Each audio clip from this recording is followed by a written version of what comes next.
नमस्ते छात्रों, मैं प्राध्यापक चंद्रकांत जाधव, चंद्रभागा भाई एलगुलवार कनिष्ठ महाविद्यालय सोलापुर 12वीं हिंदी कक्षा में आप सभी का स्वागत करता हूं। आज इस वीडियो में पाठ क्रमांक 7 पेड़ होने का अर्थ इस पद्य का दूसरा भाग हम देखने वाले। इसके रचनाकार यानी कवि है डॉक्टर मुकेश गौतम जी। पहले वीडियो में पहले भाग में हम लोगों ने कवि का परिचय, विधा का परिचय, पाठ का परिचय के साथ साथ पहले कुछ पद्यांश को हम लोगों ने देख लिया कि जहाँ पर कवि मुकेश गौतम जी ने पेड़ के समान बनने का संदेश दिया है। पेड़ जिस तरह दूसरों को निस्वार्थ भाव से देता रहता है, सहायता करता रहता है, डटकर मुकाबला करता है, उसी तरह हर मुसीबत का डटकर मुकाबला करने का संदेश कवि पहले पद्यांश के द्वारा हमारे सामने रख दिया है। अब हम अगले पद्यांश को देखना है कि अगला पद्यांश मैं आपके सामने रखता हूँ कि पेड़ वह हमारे लिए हौसला किस तरह देता है। हौसला देने की बात को उसके समान बनने की संदेश जो है कवि हमें देना चाहते हैं। पद्यांश इस तरह है। हौसला है पेड़, पेड़ हौसला देता है हमें। हौसला है पेड़, अंकुरित होने से ठूंठ हो जाने तक, अंकुरित होने से ठूंठ हो जाने तक, आंधी तूफान हो या कोई प्रतापी राजा महाराजा, आंधी तूफान हो या कोई प्रतापी राजा महाराजा, पेड़ किसी के पाँव नहीं पड़ता है, पेड़ किसी के पाँव नहीं पड़ता है। जब तक है उसमें सांस, जब तक है उसमें सांस, एक जगह पर खड़े रहकर हालात से लड़ता है, एक जगह पर खड़े रहकर हालात से लड़ता है, हालात से लड़ता है। जहाँ भी खड़ा हो, सड़क, झील या कोई पहाड़, भेड़िया, बाघ, शेर की धाड़, पेड़ किसी से नहीं डरता है, पेड़ किसी से नहीं डरता है। हत्या या आत्महत्या नहीं करता है पेड़, हत्या या आत्महत्या नहीं करता है पेड़। थके राहगीर को देकर छाँव व ठंडी हवा, थके राहगीर को देकर छाँव व ठंडी हवा, राह में गिरा देता है फूल और करता है इशारा उसे आगे बढ़ने का, और करता है इशारा उसे आगे बढ़ने का। पेड़ करता है सभी का स्वागत, पेड़ करता है सभी का स्वागत, देता है सभी को विदाई, देता है सभी को विदाई।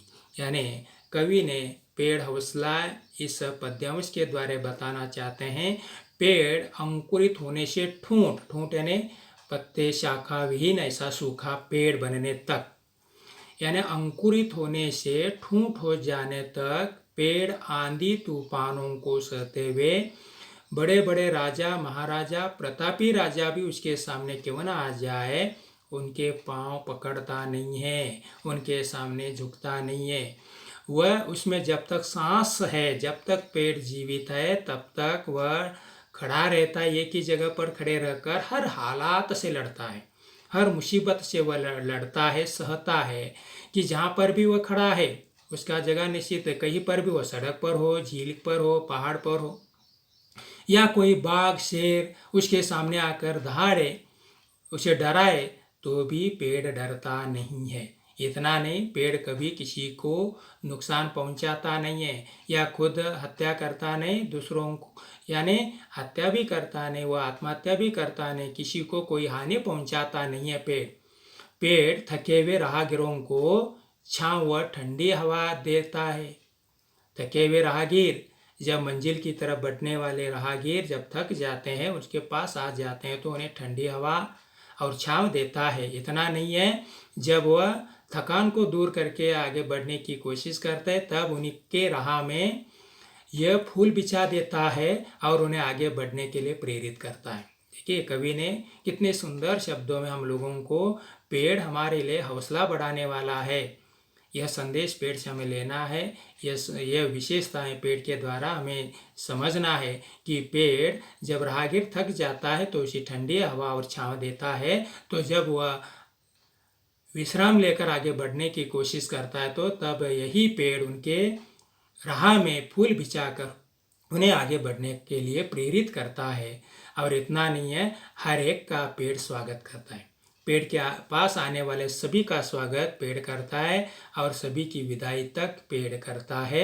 यहाँ पर किसी बात की कमी पेड़ के पास नहीं है, कोई स्वार्थ पेड़ के पास नहीं है, कोई भेद पेड़ के पास नहीं है। हर एक का जिस भाव से वह स्वागत करता है उसी भाव से उन्हें विदाई भी देता है। यानी पेड़ हम लोगों को जो हौसला देता है, इसी बारे में कवि बता देते हैं।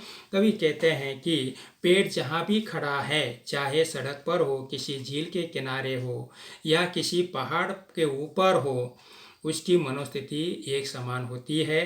पेड़ के सामने भेड़िया, बाघ जैसे हिंसक पशु भी आ जाए तो शहर यानी उसके धाड़ने से पेड़ डरता नहीं है, झुकता नहीं है। जबकि मनुष्य हिंसक पशु को देखकर डर कर मर जाता है। पेड़ मनुष्य के समान न कभी किसी की हत्या करता है, न आत्महत्या करता है। इसके विपरीत पेड़ थके हुए राहगीरों को ठंडी छांव और हवा देता है। इतना नहीं है कि वह राहगीरों के रास्ते में पुष्पों का वर्षाव करते हुए उन्हें आगे बढ़ने के लिए प्रेरित करता रहता है। पेड़ के समीप आने वाले सभी का स्वागत खुद पेड़ करता है। पेड़ इतना नहीं, यात्री जब थकान उतरने के बाद पेड़ के नीचे से उठकर चल देता है, तब पेड़ सभी को विदाई भी देता है। यानी थके हुए यात्रियों को, राहगीरों को छांव और ठंडी हवा देता है। जब वो थकान को दूर करते हुए वह चलने के लिए तैयार हो जाते हैं तो उनके राह में फूलों को बिछाकर उन्हें आगे बढ़ने के लिए प्रेरित करता है। कवि कहते हैं कि पेड़ जब मुस्कुराता है, यानी पेड़ जब किसी रास्ते में जब पेड़ खड़ा है, गांव के रास्ते में वो पेड़ जब मुस्कुराता है, उसके बारे में कभी अगला पद्यांश में बता दिया है। गांव के रास्ते का वह पेड़ आज भी मुस्कुरा रहा है। गांव के रास्ते का वह पेड़ आज भी मुस्कुरा रहा है, हालांकि वह सीधा नहीं टेढ़ा पड़ा है। हालांकि वह सीधा नहीं टेढ़ा पड़ा है। सच तो यह है कि रात भर तूफान से लड़ा है। सच तो यह है कि रात भर तूफान से लड़ा है, खुद घायल है वह पेड़, लेकिन क्या देखा नहीं तुमने? खुद घायल है वह पेड़, लेकिन क्या देखा नहीं तुमने? उस पर अब भी सुरक्षित चहचहाते हुए चिड़ियों के बच्चों का घोंसला है। अब भी सुरक्षित चहचहाते हुए चिड़ियों के बच्चों का घोंसला है। जी हाँ, सच तो यह है कि पेड़ बहुत बड़ा हौसला है। सच तो यह है कि पेड़ बहुत बड़ा हौसला है। कवि ने अगले पद्यांश के द्वारा बता देना चाहते हैं कि गांव के रास्ते के किनारे पर खड़ा ये पेड़ आज भी मुस्कुरा रहा है। हालांकि वो क्यों मुस्कुरा रहा है? आज वह सीधा नहीं थोड़ा सा टेढ़ा हुआ है। आज वह सीधा नहीं थोड़ा सा टेढ़ा खड़ा हुआ है। क्यों टेढ़ा खड़ा हुआ है? कि वह रात भर तूफान से लड़ा है। वह रात भर तूफान से लड़ा है और इसीलिए वह टेढ़ा है। लेकिन आज भी उस पर चिड़ियों के बच्चों के घोंसले सुरक्षित हैं। चिड़ियों के बच्चों के घोंसले आज वो सुरक्षित है। खुद हालात से, मुसीबतों से लड़कर भी भले वो टेढ़ा है, लेकिन सुरक्षा देने में वह आज भी हारा नहीं है। आज भी चिड़ियों के बच्चों के घोंसले उस पर सुरक्षित है। इसलिए कवि कहते हैं कि गांव के रास्ते में मुस्कुराता पेड़ जाने कब से टेढ़ा खड़ा है। पहले वह पेड़ टेढ़ा नहीं था, वो पूरी रात तेज तूफान का सामना करता रहा। पेड़ घायल हो गया, इसी कारण टेढ़ा भी हो गया, परंतु उसने अपना हौसला नहीं छोड़ा। कवि को बता देना है, रात भर तूफान से लड़ने वाला यह पेड़ हौसला नहीं छोड़ा, उस पर चिड़ियों के घोंसलों को सुरक्षित रखा है। यानी खुद मुसीबत में होकर भी वह दूसरों की रक्षा करने में वह समर्थ है, सार्थक है। वह डटकर तूफान से मुकाबला करते हुए चिड़ियों के बच्चों के घोंसलों को आज भी सुरक्षित रखा है। आज भी वह चिड़ियाँ उस पेड़ पर चहचहा रहे हैं। इसीलिए वह मुसीबतों से डटकर मुकाबला करने के बाद भी पेड़, गांव के रास्ते के किनारे का पेड़ आज भी मुस्कुरा रहा है। पेड़ की शाखा में एक घोंसले में चिड़ियों के चहचहाने छोटे छोटे बच्चे हैं। सारी रात भयंकर तूफान चलते रहने के बाद भी पेड़ के हौसले के कारण वह छोटा सा घोंसला सुरक्षित है। पेड़ के हौसले के कारण ही आज उस पेड़ पर जो घोंसले हैं वह सुरक्षित हैं। जो छोटे बच्चे हैं चिड़ियों के, वो भी सुरक्षित है, चहचहाने हैं, खुशियों में हैं। यानी पेड़ के हौसले के कारण पेड़ के पास इतनी हौसला है कि वह तूफान आंधी से डरता नहीं है, उन्हें सहता है। भले वह टेढ़ा हुआ है, कल वह टेढ़ा नहीं था, आज भले वह टेढ़ा हुआ हो, लेकिन वह टेढ़ा रहकर भी आज उन चिड़ियों के बच्चों के घोंसले को सुरक्षित रखा है। दूसरों को सहायता करने के लिए आज भी वह खड़ा है, भले वह टेढ़ा क्यों न हो। यानी सचमुच पेड़ के पास जो हौसला है वह बहुत ही बड़ा हौसला है, जिस कारण आंधी तूफानों को भी सहता है। कवि हमें यहाँ पर यह बताना चाहते हैं कि हम अपने मुसीबतों से डर कर हौसले को खो देना नहीं है, और इसीलिए हौसले को न खो देने के लिए कवि ने इस पेड़ के गुणों के द्वारा हमें संदेश देना चाहते हैं कि हमें डटकर मुकाबला करना है, और डटकर मुकाबला करने से ही परिस्थिति का सामना कर सकता है, उस पर सफलता हासिल कर सकता है। जिस तरह आंधी तूफान में भी खड़े रहकर वह अपने हौसलों को खोता नहीं है, और जिस कारण आज भी उस पेड़ पर भले वह पेड़ थोड़ा सा टेढ़ा हुआ हो, आज उस पर चिड़ियों के बच्चों के घोंसले सुरक्षित है। वो बच्चे सुरक्षित उस पर चहचहाने हैं, खुशियों से बैठे हुए हैं, रह रहे। ये बात कवि यहाँ पर बताना चाहते हैं। अगला पद्य इस तरह है। कवि ने हमें आदमी पेड़ नहीं बन सकता, पेड़ हौसला है, उसके बाद पेड़ दाता है, ये भी बात कवि हमारे सामने रखते हैं। यानी पेड़ अंकुरित होने से जीवन तक वह दूसरों को देता रहता है। वह किस तरह कवि ने बता दिया है।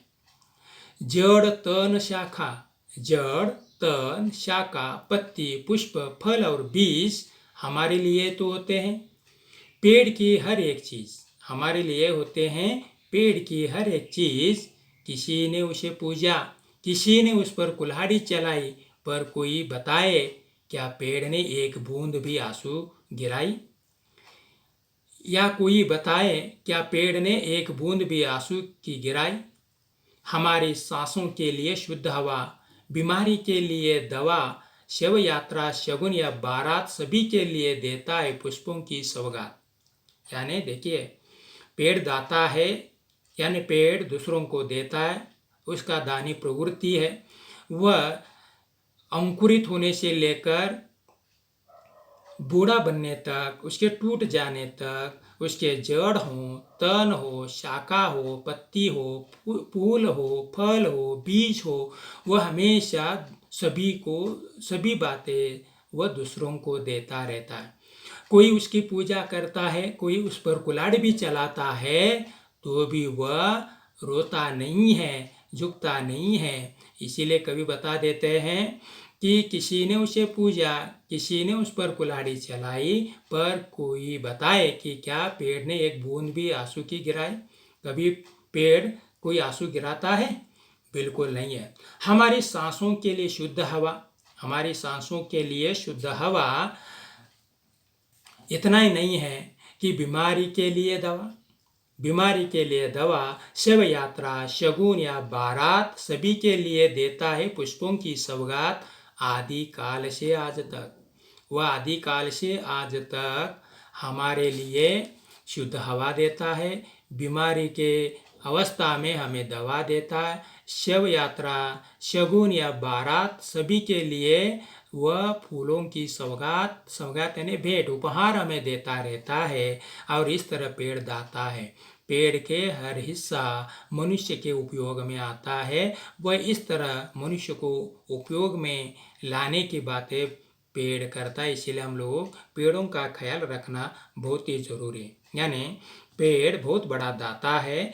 पेड़ के फलों के गुणों से तो सभी परिचित हैं, परंतु इसके साथ ही पेड़ की जड़, तना, शाखाएं हो या पत्ते, फूल और बीज, पेड़ का कोई भी भाग अनुपयोगी नहीं होता। मानव समाज में ऐसे भी लोग हैं कि जो पेड़ को पूजते हैं, दूसरी ओर अपने स्वार्थी के लिए पेड़ पर कुल्हाड़ी भी चलाते हैं। उसे काटने वालों को भी कमी नहीं है, लेकिन पेड़ मनुष्य के किसी भी दुर्व्यवहार का कभी भी आंसू नहीं गिराता। मनुष्य पेड़ पर कैसा भी अत्याचार क्यों न करे, पेड़ उससे कभी बदला लेने का नहीं सोचता। वो तो जीवन भर देता ही रहता है। यानी पेड़ पर कोई कुल्हाड़ी चलाए, उसकी पूजा करे, वह किसी पर उसके दुर्व्यवहार पर वह कभी आंसू गिराता नहीं है। पेड़ कभी किसी पर अत्याचार करता नहीं है, किसी अत्याचार करने वालों का बदला लेता नहीं है। वो तो जीवन पर देता रहता है, क्योंकि पेड़ दाता है। पेड़ के कौन कौन से हिस्से हमारे काम में आते हैं कि उसके जड़ हो, तना हो, शाखा हो, पत्ती हो, पुष्प हो, फल और बीज, यह सब कुछ मनुष्य के उपयोग में आते हैं। पेड़ इन सभी का उपयोग करता है। पेड़ का ऐसा एक भी भाग नहीं कि जो अनुपयोगी है। पेड़ के सारे हिस्से जो मनुष्य के लिए उपयोगी हैं, इतना उपयोगी पेड़ उस पर कुल्हाड़ी चलाने वालों तक को भी वह कभी दुर्व्यवहार करता नहीं है। उस पर अत्याचार करने वालों को भी वह कभी कुछ कहता नहीं है, बदला लेता नहीं है। वह केवल जीवन भर देता रहता है। यही तो गुण हम लोगों को लेना है कि पेड़ हमेशा दूसरों को देता ही रहता है, इसीलिए वह दाता है, दानी है। आगे हमें बढ़ना है। आदिकाल से आज तक सुबह शाम दिन रात हमेशा देता आया है मनुष्य का साथ। कवि को मिला कागज, कलम, स्याही, वैद्य हकीम को दवाई, शासन या प्रशासन सभी को बैठने के लिए कुर्सी, मेज, आसन, जो हम उपयोग नहीं करें। वृक्ष के पास ऐसी एक भी नहीं है चीज। जी हाँ, सच तो यह है कि पेड़ संत है दधीचे। देखिए, पेड़ के आज आदिकाल से लेकर आज तक सुबह शाम दिन रात हमेशा पेड़ देता रहा है मनुष्य का साथ। यानी हर घड़ी, हर समय, हर स्थिति में पेड़ मनुष्य को साथ देता रहा है। यानी कवि को कागज, कलम, स्याही इन्हीं पेड़ों के कारण, वनस्पतियों के कारण। दूसरी बात, वैद्य या हकीम को दवाई, शासन या प्रशासन सभी के बैठने के लिए कुर्सी हो, मेज हो, आसन हो, जो हम उपयोग नहीं करें, ऐसी एक भी वस्तु पेड़ के पास नहीं है। उसके सारे वस्तुएं उपयुक्त हैं। यानी शासन प्रशासन करने वालों के लिए तो कुर्सी, मेज, आसन जो देता है, जो बनाते उसी पेड़ से बनाते हैं। वृक्ष के पास ऐसी एक भी चीज़ नहीं है कि जो पेड़ उसका उपयोग न हो। पेड़ के पास तो सारे वस्तुएं उपयुक्त हैं मनुष्य के लिए। इसीलिए कवि ने पेड़ को संत दधीची जैसे कहा है। यानी पेड़ दाता है, देता रहता है। यानी कवि को यहाँ पर बता देना है कि पेड़ हमेशा देता ही रहा, इसीलिए वह दाता है। आदिकाल से आज तक सुबह शाम दिन रात हर एक मनुष्य को उसका हर एक हिस्सा उपयोग में आता है। इसीलिए कवि कहते हैं कि हम श्वासोश्वास के माध्यम से जो विषैली वायु बाहर छोड़ते हैं, पेड़ उसे स्वच्छ करके हमें स्वास्थ्यवर्धक वायु प्रदान करता है। पेड़ रोगों के लिए विभिन्न प्रकार की औषधियाँ देता है। मनुष्य समाज में किसी भी शव यात्रा हो या कोई शुभ कार्य या फिर भी किसी बारात, पेड़ सभी को सजावट के लिए पुष्पों की सौगात देता है। सौगात यानी भेंट। जब से सृष्टि का आरंभ हुआ है, अनादिकाल से पेड़ हमेशा मनुष्य को देता ही आया है। पेड़ कवि को कागज, कलम तथा स्याही प्रदान करता है। पेड़ वैद्य हकीम और वकीम को विभिन्न रोगों के लिए दवा देता है। पेड़ शासन और प्रशासन के लोगों को कुर्सी, मेज और आसन देता है। वास्तव में देखा जाए तो पेड़ की ऐसी कोई भी वस्तु नहीं है जो मनुष्य के काम न आते हो। यानी पेड़ के हर हिस्सा मनुष्य के काम आते हैं।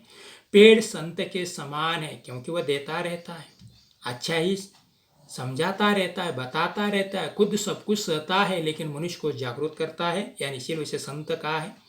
पेड़ संत के समान है, जो दूसरों को देते ही हैं। किसी से कुछ भी अपेक्षा रखते नहीं, हमेशा देते। जो संत केवल देते रहते हैं, दूसरों को देते रहते हैं, लेकिन कोई स्वार्थ या अपेक्षा उन्हें होता नहीं है। वास्तविकता तो यह है कि पेड़ दधीची हैं।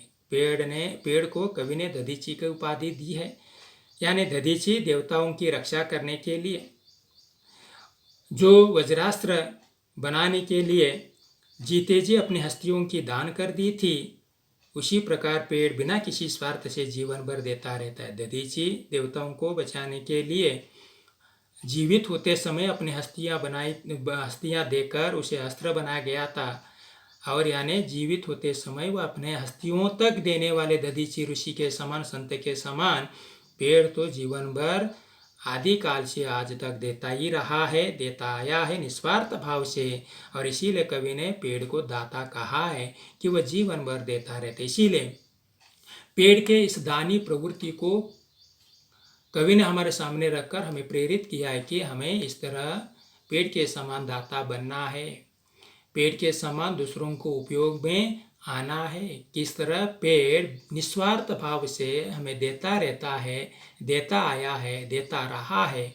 इसलिए कवि ने पेड़ को संत और दधीची कहा है कि दधीची ऋषि ने जीवित होते समय ही देवताओं को बचाने के लिए अपने हस्तियां देकर उसे जो शस्त्र बना गया था, जो मंत्रों के द्वारा चला जाता था, उसे बनाने के लिए तक जो जीवित होते समय ही दधीची ऋषि ने अपने हस्तियों को दिया था। तो इसीलिए इसी तरह यह पेड़ भी हमेशा जीवन भर देता रहा है, देता आया है, देता ही रहेगा। लेकिन हम पेड़ के इन बातों को समझना है कि हम भी दूसरों को देते रहना है, किसी को हानि पहुंचाना नहीं है, क्योंकि पेड़ों के कारण मनुष्य जीवन है। तो पेड़ को बचाना है, प्रकृति को बचाना है। यह बात कवि डॉक्टर मुकेश गौतम जी हमें संदेश देना चाहते हैं। यानी हमें इस पाठ के द्वारा पेड़ का हौसला बढ़ाने वाली बात, पेड़ के समान बनने की बात, और इतना नहीं है कि पेड़ के समान दाता बनने का संदेश कवि हमें देना चाहते हैं। यहाँ पर कुछ शब्दार्थ हैं।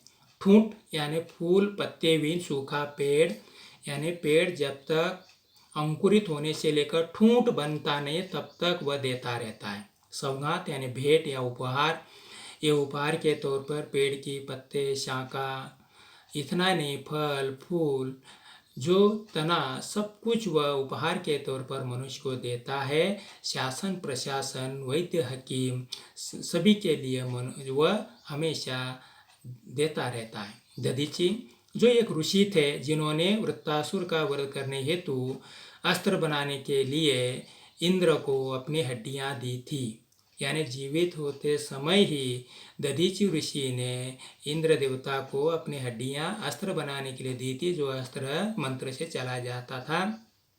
तो इस तरह पेड़ भी जीवित होने से लेकर उसके आखिरी सूख जाने तक उसके सारे हिस्से जो मनुष्य के उपयोग में आते हैं। इसीलिए कवि ने पेड़ को दाता ऐसा कहा है। तो इस तरह पेड़ होने का अर्थ वास्तव में कवि यहाँ पर समझाना चाहते हैं कि पेड़ के द्वारा इन सारे विशेषताओं को हमारे जीवन में उतारना है, उससे ये सारी बातों को हमें सीखना है। यहाँ पर यह पद्य पूरा हो जाता है। अगली वीडियो में हम लोगों को पेड़ होने का अर्थ इस पद्य के जो स्वाध्याय देखना है। तब तक के लिए धन्यवाद।